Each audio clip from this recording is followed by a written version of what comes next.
মালিঙ্গা বল করতে এসেছেন তিনি, যেখানে 6 বল থেকে দরকার 10 রান। বিপ্লব মার্জিন ব্যাটাতে, বল হাতে মালিঙ্গা। আমরা কি সেই শ্রীলঙ্কার মালিঙ্গার মতো দেখতে পারবো তাকে?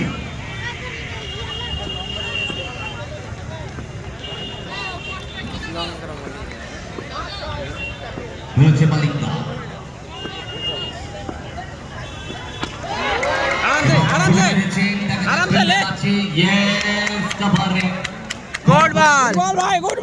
ব্যাপক ব্যাপক অনেক কিছু হতে পারে।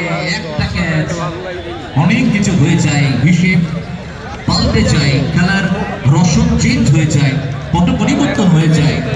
একটা মাত্র ক্যাচ, ওই শাহিন চক্রবর্তী যে ক্যাচটা ধরেছিল, বাপি রয়েছে এখনো 5 বল থেকে দরকার 10। বাপি যদি স্ট্রাইক পায় এবং ব্যাট করতে মাঠে আসছেন,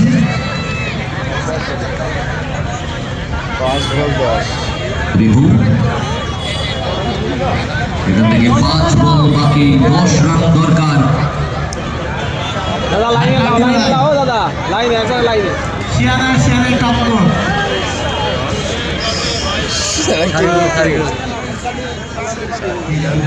একটা বড় হিট, খেলা ঘুরে যাবে। অবশ্যই বড় হিটের সন্ধানে থাকবে। অপর থেকে মালিঙ্গা, তিনি কি সেই জায়গাটা দেবেন? লড়াই আছে, 5 বল থেকে 10 রানের লড়াই হয়ে আছে এই Chattogram premier league season 4 day 2 last match, last innings, last over জমে উঠেছে একেবারে। অফে হোয়াইট কর, মালিঙ্গা হোয়াইট কর ভাই, অফে সামনে রিভু,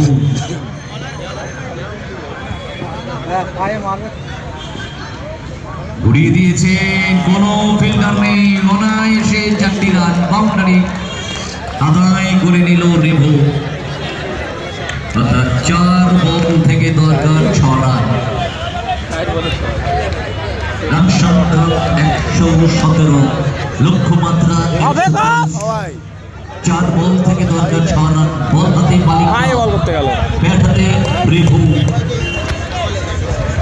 টপম্যান রিভু।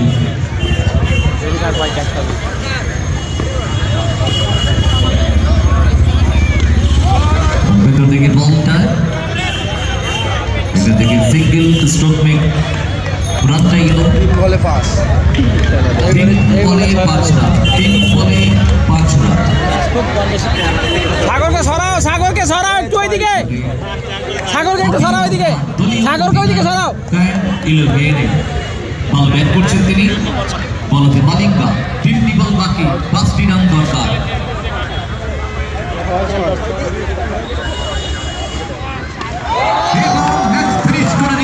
একেবারে সুইপ, হাত করে স্লট সুইপ, যেন রোহিত শর্মার স্টাইলটাকে নিয়ে ফিনিশ করলেন তিনি, এবং এখান থেকে সরাসরি সেমিফাইনালে প্রবেশ করলো 11 ম্যান অফ দ্য ম্যাচ।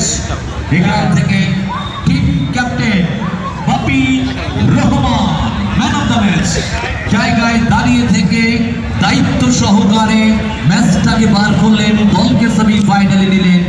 এখান থেকে আমরা আন্তরিক ধন্যবাদ জানাই আজকের দিনে 3টি দলের কর্মকর্তা।